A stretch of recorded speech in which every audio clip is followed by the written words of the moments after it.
تو اس نے پتا اس کے بے ساختہ منہ سے کیا نکلا کہ دعا سے کیا ہوتا ہے۔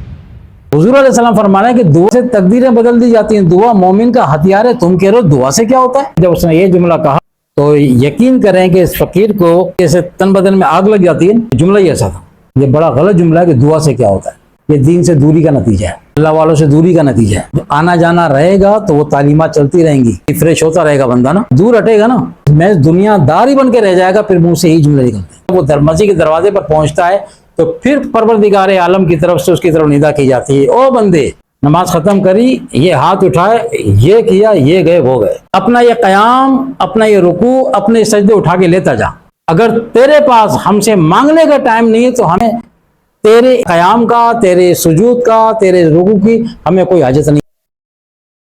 ہم جب اللہ والوں کے پاس جاتے ہیں، ٹھیک ہے، ہم جب اللہ والوں کے پاس جاتے ہیں، پچھلے دنوں وہ ایک صاحب تھے تو ان سے بات ہو رہی تھی، تو ان سے انہوں نے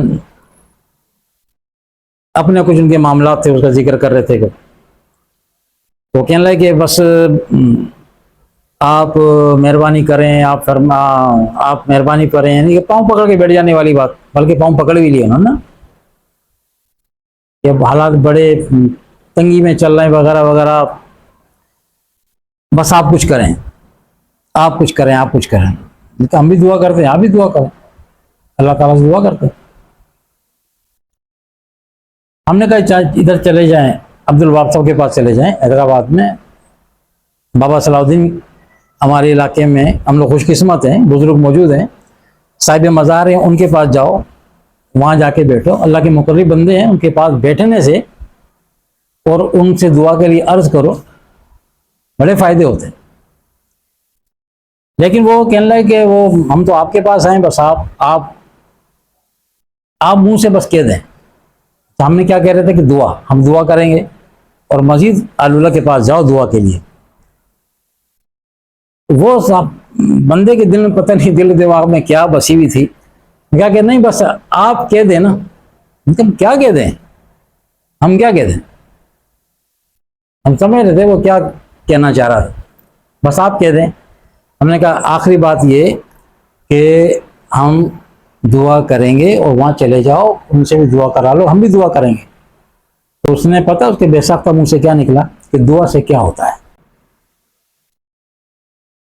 آدھے گھنٹے تک ہم اس کو بٹھا کے سمجھاتے رہے، پڑھاتے رہے، اور آخری جملہ اس نے یہ کہا کہ دعا سے کیا ہوتا ہے۔ ہم نے کہا بیٹا پھر جاؤ، ڈوب جاؤ۔ نے کہا ہم دعا کرانے، دعا لینے کے لیے یہاں سے سفر کرتے ہیں بلوچستان کا، اپنا کاروبار بند کر کے، تم کہتے دعا سے کیا ہوتا ہے، اور ہمیں پتا ہے کیا ملتا ہے دعا سے۔ اس فقیر نے شروع میں آپ کو پڑھ کے سنایا، حضور علیہ السلام نے صحابہ کرام کو بھیجا اب ایسے کرنے کے پاس دعا کرانے کے لیے، تم کہتے دعا سے کیا ہوتا ہے۔ حضور علیہ السلام فرمانا ہے کہ دعا وہ ہے جو تقدیر بدل دیتی ہے، دعا سے تقدیریں بدل دی جاتی ہیں، دعا مومن کا ہتھیار ہے، تم کہہ رہے ہو دعا سے کیا ہوتا ہے، تم کیا نکلوانا چاہ رہے ہو ہمارے منہ سے، تم نے کون سا بولا سٹے والا بابا سمجھا ہوا کہ جی آپ بس کہہ دیں آپ کے جملے ہم پکڑ لیں گے تو بس کام بن جائے گا۔ اپنے جاؤ، جا کے اپنی اصلاح کرو، اور نے کہا آپ نے جو کہہ دیا کہ اس پہ توبہ کرو۔ یہ بڑا غلط جملہ ہے کہ دعا سے کیا ہوتا ہے، چیلنج کر دیا آپ نے۔ یہ کیا ہے، یہ دین سے دوری کا نتیجہ ہے، اللہ والوں سے دوری کا نتیجہ ہے۔ جو آنا جانا رہے گا تو وہ تعلیمات چلتی رہیں گی، ریفریش ہوتا رہے گا بندہ نا، جب دور ہٹے گا نا، پھر میں دنیا دار ہی بن کے رہ جائے گا، پھر منہ سے ہی جملے نکلتے ہیں۔ پریشانی آ گئی، جب دین سے جڑا رہے گا تو پریشانی آئے گی تو اللہ یاد آئے گا کہ اللہ نے صبر کی تلقین کی ہے نا۔ یہ معاملات میں دنیا زندگی مصائب کی جگہ ہے، دنیا یہاں پہ 2 دن اچھے ہیں، 2 دن مصائب کے بھی ہیں، دنیا ہے ہی مصائب، مومن کے لیے دنیا قید خانہ ہے۔ آقا نے فرما دیا مومن کے لیے دنیا قید خانہ ہے، پہلے بھی سب نے اس پہ بیان کیا تھا نا۔ تو قید خانہ ہے نا، کتنے پرتعیش ہو جائے، تو قید خانے میں تکلیف ہونی ہے، ہمارے لیے راحت آخرت میں ہے۔ اگر یہاں کوئی تکلیف آ رہی تو اللہ کے رسول نے فرمایا کہ صبر کرو، اگر تم اس تکلیف پہ صبر کر جاؤ گے تو انعام کتنا بڑا ہے، ان اللہ مع الصابرین، کہ اللہ تمہارے ساتھ ہے۔ کائنات کا بنانے والا، کائنات کا پالنے والا، تمہارا پروردگار وہ کہہ رہا ہے میں تمہارے ساتھ ہوں۔ پریشانی تو آئی ہے، یہ دنیا کی لوازمات میں سے پریشانیوں کا آنا، مصائب کا آنا۔ اس دنیا میں انبیاء علیہ السلام نہیں بچے، سب سے زیادہ تکلیفیں ان کو آئی ہیں، پھر ان کے فالوورز کو آئی ہیں، پھر ان کے فالوورز کو آئی ہیں، پھر ان کے کوئی خدا کا ولی ایسا نہیں گزرا، انبیاء کرام کی تو بات الگ، کوئی خدا کا ولی ایسا نہیں گزرا، نہ قیامت تک ایسا گزرے گا جسے کوئی تکلیف نہ پہنچے۔ جیسے امام رحمۃ اللہ علیہ فرماتے ہیں یہ جو انبیاء کرام کو جو مصائب سے گزرے نا، وہ انبیاء کرام تو جو ان کے فالوورز ہیں، جو اپنے نبی کو فالو کرے گا، وہ سن لے کہ وہ سمجھے کہ مجھے صرف حلوہ پوری ملتی رہے، مجھے کوئی چھینک بھی نہ آئے، سر میں کوئی درد بھی نہ پڑے، یعنی کوئی مجھے تکلیف نہ ہو، کیونکہ میں تو سیدھا سیدھا چل رہا ہوں نا صراط مستقیم پہ، میں تو اللہ والوں کے پیچھے چل رہا ہوں، مجھے کوئی تکلیف نہیں آئے گی۔ فرمایا نہیں، ایسا نہیں ہے، حقیقت حال کچھ اور ہے۔ اگر بالکل ہی ریلیف میں رکھنا ہوتا تو اللہ اپنے نبیوں کو رکھتا، انہیں کوئی تکلیف نہیں آتی، نہیں رکھا نبی بالکل ہمیشہ ہمیشہ کے ریلیف میں نہیں رکھا۔ آقا علیہ السلام فرمایا کہ سب سے زیادہ دین کے راستے میں ستایا گیا، مجھے تکلیفیں آئی ہیں۔ پھر اہل بیت اطہار کو اٹھا کے دیکھ لیں، امام علی مقام کس قدر مصائب ہیں، ہے کوئی مقابلہ کر سکتا ان مصائب کو یاد کر کے اپنے مصائب کے حوالے سے؟ تو یہ تو ہوگا، یہ ہوگا۔ تو امام ربانی رحمۃ اللہ فرمایا کہ یہ جو انبیاء کرام کو جو بندہ فالو کرتا ہے، دین کی طرف جب آتا ہے نا، اور پھر اس کے ساتھ جب مصائب آتے ہیں، کسی بھی صورت میں آ سکتے ہیں، مالی کو نقصان ہو سکتا ہے، جانی نقصان ہو سکتا ہے، کاروبار میں نقصان ہو سکتا ہے، بیماریوں کی صورت معاملات آ سکتے ہیں، یہ سارے معاملات اسی دنیا میں آتے ہیں نا۔ تو فرمائے آتے تو کفار پہ بھی ہیں، لیکن یہاں جو نبی کا فالوور ہے، جو اللہ اس کے رسول کو ماننے والا ہے، اس کی طرف جو معاملات آئیں تو فرماتے ہیں کہ جو آل اللہ ہوتے ہیں وہ ان معاملات کو تنگ دلی سے قبول نہیں کرتے، فراغ دلی سے قبول کرتے ہیں۔ کیوں فرماتے ہیں، بڑا اچھا جملہ ہے، فرماتے ہیں کہ یہ جو مصائب جب فالوور کی طرف آتے ہیں نا، تو فرماتے ہیں کہ یہ انبیاء علیہ السلام کا یا صحابہ کرام کا یہ ان کا تبرک ہے، یہ تبرک ہے۔ اور تبرک کو تو لوگ ہنسی خوشی لیتے ہیں، تھوڑا سا ہی مل جائے نا، تھوڑا سا ہی مل جائے اسے تبرک کہا جاتا ہے نا۔ تبرک بہت سارا بھی ہوتا ہے، لیکن تھوڑا سا مطلب یہ تبرک ہے۔ اب حرم شریف سے لوگ آتے ہیں تو وہ زمزم بانٹتے ہیں چھوٹی چھوٹی شیشیوں میں، تبرک ہی ہوتا ہے نا، دو کھجوریں دے دی، تھوڑا سا وہ آب زمزم دے دیا، ہم لوگوں کے لیے تبرک ہے، وہاں تو خیر فراوانی ہے اس کی، یہاں والوں کے لیے تبرک ہے۔ تبرک کہتے کس کو ہے؟ تبرک چاہے وہ زیادہ مقدار میں ہو یا کم مقدار میں ہو، تبرک کہتے کس کو ہے جی؟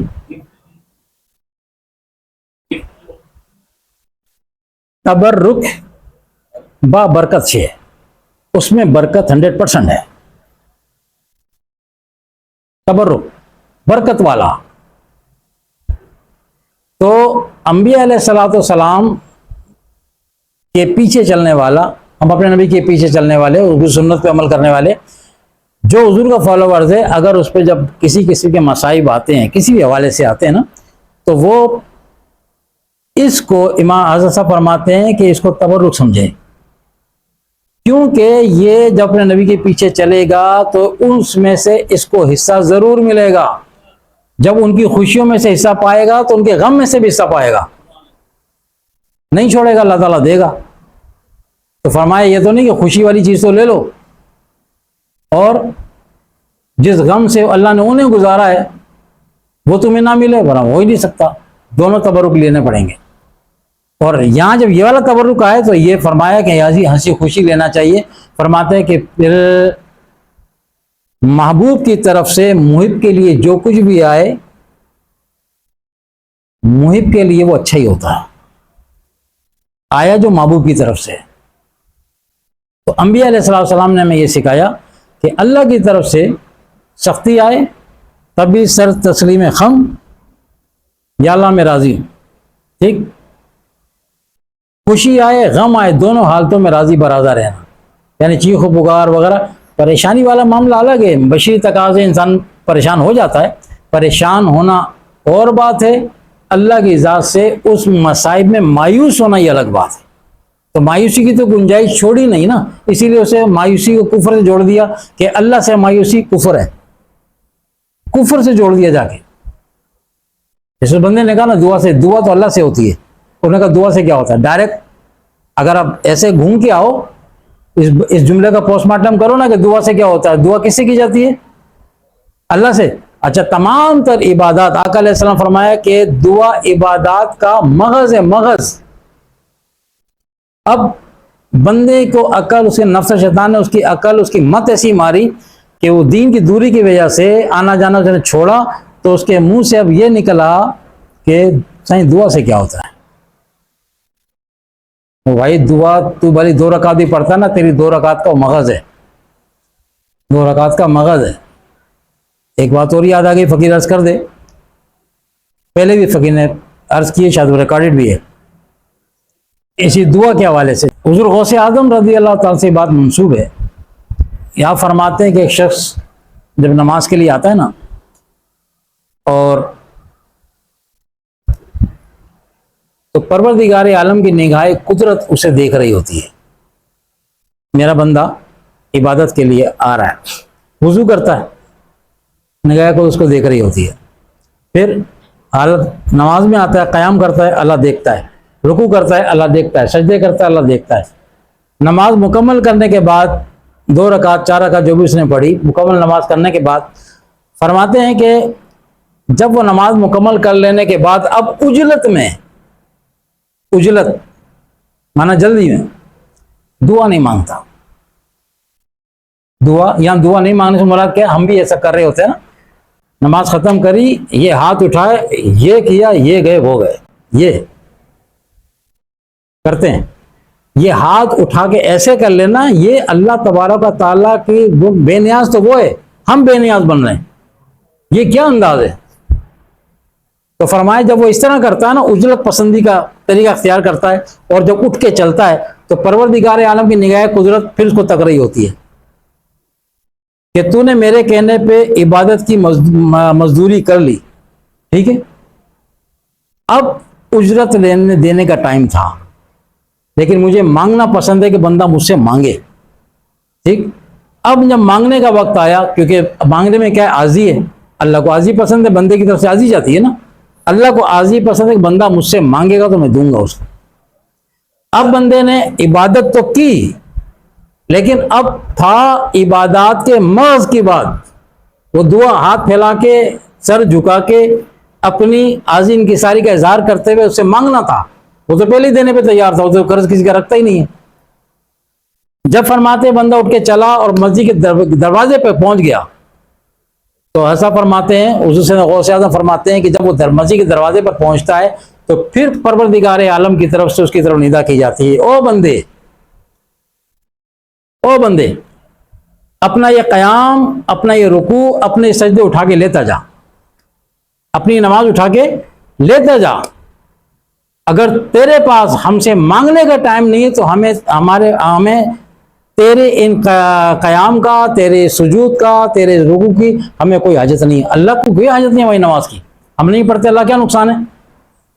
وہ تو منتظر تھا اس بات کا کہ میرا بندہ میرے کہنے پہ عبادت کی ہے اس نے، اب یہ ہاتھ اٹھا کے مجھ سے مانگے گا۔ اور ہماری اجلت پسندی کا جو حال ہے، تو اسی لیے کیا کہ ہماری نمازوں سے بھی کوئی فرق نہیں پڑ رہا، اینڈ میں لا کے ہم سب پہ پانی پھیر دیتے ہیں، اینڈ پہ آ کے سب پہ پانی پھر جاتا ہے۔ اب کہ جی وہ نظر تو نہیں آتا، ہم کیسے یقین کریں؟ تو بھائی بات یہ ہے کہ یہ بن دیکھے کے سودے، بہت ساری باتیں جو ہمیں نظر نہیں آتی اللہ کے رسول نے بتائی ہیں ہمیں، کہ ہر بات کا یہ کہ انکار کرتے چلے جائیں، نہ مانے کہ نظر تو نہیں آ رہا، نظر تو نہیں آ رہا، نظر، وہ بات منسوب کس سے؟ حضور سیدنا غوث اعظم رضی اللہ تعالیٰ۔ یہ وہ لوگ ہیں نا کہ جو وہ تو اللہ نے وہ باطنی بصیرت دی تھی، وہ تو آنکھوں سے دیکھا کرتے تھے، اللہ نے وہ کان دیے تھے کہ وہ ان صداؤں کو سنتے تھے، تو یہ تو دیکھو کن کے ذریعے کیا پیغام پہنچایا جا رہا ہے، اور بات بالکل لگنے والی بھی ہے کہ جب بندہ بے نیاز ہو، جو حاجت مند بے نیاز ہو جائے تو وہ تو بے نیاز ذات ہے، تو مجھے تمہاری بات کی ضرورت نہیں ہے، یہ تمہارے اپنے فائدے کے لیے تھی، لیکن اینڈ میں لا کے تم نے اچھا نہیں کیا تو پھر مجھے حاجت نہیں ہے تمہاری، جاؤ گھومو پھر عیش کرو۔ پھر وہ نمازیں بھی اس کے انقلاب، اس کی زندگی کوئی انقلاب برپا نہیں کرتی ہیں، ضرور پڑھیں۔ اچھا، آپ نے وہ بات کی کہ پھر آپ نے اس کو کیا جواب دیا؟ ہم اسے آدھے پون گھنٹے سمجھا رہے تھے، ٹھیک ہے، اور بار بار وہ گھوم کے، اور آخر میں جا کے جب اس نے یہ جملہ کہا تو یقین کریں کہ اس فقیر کو یعنی کہ اسے تن بدن میں آگ لگ جاتی ہے، تو جملہ ہی ایسا تھا۔ کوئی ایم ہی بندہ کہہ دے نا جس کا کوئی تعلق ہی نہ ہو دین کے ساتھ، اٹھا بیٹھا ہی نہ ہو، اور اٹھنے بیٹھنے والا، ٹھیک ہے کچھ عرصے کے لیے اگر آپ الگ ہو گئے نہ آ سکے تو اس کا مقصد یہ تھا کہ آپ نے سب کچھ داؤ پہ لگا دیا ہے، آپ کا جملہ بتا رہا ہے کہ آپ کس طرف نکل گئے۔ اس سے اندازہ ہوا کہ وہ جو آنا جانا ہے نا صحبت، یہ کس قدر ہمیں فائدہ دیتا ہے۔ مجھے نہیں پتا آپ جب آتے ہیں، ٹھیک ہے، سعید بھائی نے سوال کر لیا ہے، کسی اور نے سوال کر لیا، تو جہاں اس فقیر سے آپ کو کچھ سیکھنے کا موقع ملتا ہے، اس فقیر کو بھی آپ لوگوں سے بہت کچھ سیکھنے کا موقع ملتا ہے۔ ہم ایک دوسرے سے ملتے ہیں تو ایسا ہوتا ہے۔ تو یہ ہفتے وار جو درس تفسیر کی محفل ہوتی ہے، تو یہ کیا ہے، ایک دوسرے کی صحبت سے مستفید ہوتے ہیں۔ اور بنیادی بات کیا ہے، وہ جو پہلے ہوئی کہ یہاں پہ آنے کا مقصد کیا ہے، صرف اور صرف اللہ کی رضا کے لیے۔ کتنا بڑا فائدہ جو بیان ہو گیا۔ اور جب اس قسم کی محفلوں کو بندہ کہے کہ یار خیر ہے نہیں جانے ہوگا کیا، پھر بعد میں چلے جائیں گے، وہ آنا کہ اس دن وہ آ سکتا تھا، اس دن وہ آ سکتا تھا لیکن اگلی بار چلے جائیں گے۔ تو یہ اگلا جو ہے نا، اگلا امام ربانی فرماتے ہیں کہ آج کل کرنے والے ہلاک ہو گئے۔ فرمایا کل کب آئے گی تجھے یقین ہے؟ آج جب تجھے موقع تھا تیرے پاس، تو جا بھی سکتا تھا، اس چیز کو اچیو کر سکتا، پھر کیوں نہیں گیا؟ سستی، نفس کی سستی لائی نا، نفس تو کا نہیں چھوڑے گا، وہ تو خود دشمن خدا ہے، وہ تو نہیں چھوڑے گا۔ اور ادھر اللہ داؤد علیہ السلام سے فرمائے ایسا شخص جو ہے جس کو یہ پرواہ نہ ہو پروردگار عالم کی رضا کا یا ناراضگی کا، فرمایا آپ اس کو چھوڑ دیں کہ وہ ہمارا دشمن تو ہے، وہ آپ کا بھی دشمن ہے۔ اور حضور علیہ السلام سے بھی اللہ نے فرمایا کہ آپ ان لوگوں سے منہ پھیر لیجئے، ان سے اعراض کیجئے جو ہمارے ذکر سے منہ پھیرتے ہیں۔ اس کا مفہوم بتا رہا ہے، وہ الفاظ کچھ اور ہیں۔ حضور علیہ السلام نے اللہ نے فرمایا ہے اے محمد صلی اللہ علیہ وسلم آپ ان کی طرف متوجہ نہ ہوں جو ہمارے ذکر سے اعراض کرتے ہیں، منہ پھیرتے ہیں۔ یہ کتنی بڑی سزا ہے، کتنی بڑی سزا ہے۔ ہم کہتے ہیں اللہ معاف کرنے، جو اللہ معاف کرنے والا ہے وہی تو اصول بھی قائم کر رہا ہے نا۔ معاف کرنے والا تو وہ ہے، اصول بھی تو وہی قائم کر رہا ہے۔ ان اصول اور اصول جب قائم کیے جاتے ہیں تو اپنانے کے لیے کیے جاتے ہیں، اور اصولوں سے بچت ہوتی ہے، آدمی مرتا نہیں، اصولوں سے بچتا ہے۔ وہ اس پہ کون عمل کرے گا؟ تو ان کو ہم نے کہا کہ آپ نے نے کہا آپ نے ایسا جملہ نکال دیا ہے، پھر آپ جائیں۔ آپ کے نزدیک اگر دعا کرنے سے کچھ نہیں ہوتا تو پھر اس کے علاوہ ہمارے پاس اور کچھ نہیں۔ ہم یہ راستہ دکھا سکتے ہیں کہ بھئی ہم یہ رہے، ہم دعا کریں گے، ٹھیک ہے، اور راستہ آگے دکھا رہے ہیں کہ اللہ موجود ہیں، ان کے مزارات موجود ہیں، چلے جاؤ، مکرمہ بارگاہ الہی ہیں، ان کا حیدرآباد آنا جانا، تو ہم نے کہا وہاں پہ عبد الوہاب صاحب رحمۃ اللہ علیہ جو غوث اعظم کے خاندان سے ہیں، ان کی نسل سے ہیں، تو یہ کہ غلط راستہ دکھا رہے ہیں، آپ کو شراب پانے تو نہیں بھیج رہے، کسی غلط جگہ تو نہیں بھیج رہے۔ اللہ کے قریب چاہے وہ مزارات میں ہوں یا اپنی زندگی میں ہوں، ان کے جو قرب ہے نا، وہ جو صحبت، یہ دعائیں قبولیت کی جگہ ہیں، یہ دعائیں قبول ہونے کی جگہ۔ آپ جو مقدس مقامات پہ جاتے ہو تو کیوں جاتے ہو؟ اور وہاں جا کے دعا کرتے ہو۔ ابھی جو حاجی آئے ہوں گے نا، تو بیت اللہ شریف کے علاوہ اور روضہ رسول علیہ السلام کے علاوہ اور کتنے مقدس مقامات ہیں جہاں حاجی جاتے ہیں، اور ہر مقدس مقام پہ جا کے وہاں دعائیں کرتے ہیں۔ کیوں کر رہے ہو؟ کعبۃ اللہ پہ مانگ لی نا، سب سے بڑا مقدس مقام پہ حضور علیہ السلام، بات ختم ہو گئی۔ لیکن نہیں، جہاں جہاں وہ جاتے ہیں ان جگہوں پہ دعا کرتے ہیں۔ ان میں سے اکثر بیشتر مقامات ایسے ہیں کہ آقا علیہ السلام نے خود ان مقامات پہ دعا کی۔ اہل بدر ہو گئے، اپنا احد والے ہو گئے، جنت البقیع والے ہو گئے، آقا علیہ السلام وہاں جایا کر کے دعا مانگا کرتے تھے۔ آج حاجی جاتے ہیں، عمرہ کرنے لوگ جاتے ہیں، وہ جاتے ہیں دعا کرتے ہیں جا کے۔ تو جب وہ دعا سے کچھ ہوتا ہی نہیں ہے، اور وہ تو قبروں کے اندر موجود ہیں، ٹھیک ہے، اور وہ اب عبادت کریں، انہیں ثواب بھی کوئی نہیں ملے گا، میں تو زندہ ہوں، میں عبادت کروں مجھے ثواب بھی ملے گا، تو ان سے بہتر میں نہیں ہو گیا؟ اس بہتر کو کہا جا رہا ہے وہاں چلا جا، تو کچھ تو بات ہوگی نا۔ تو یہ کیا، یہ جب بندہ صحبت سے جب بھاگتا ہے. یہ 4-5 چیزیں بیان ہوں گی ترتیب کے ساتھ. صحبت سے سٹارٹ ہوا ہے. صحبت کے بعد جو چیپٹر آئے گا وہ محبت کا ہوگا, اور یہ سٹارٹ حضور علیہ السلام اور صحابہ کرام, پھر یہ اپلائی کرتا ہے امت کے اوپر. سیکھنے اور سکھانے والے وہاں موجود ہیں. صحبت, محبت, پھر آگے چیزیں اور ہیں, وہ 1 بائی 1 ہم بیان کریں گے انشاءاللہ تعالی.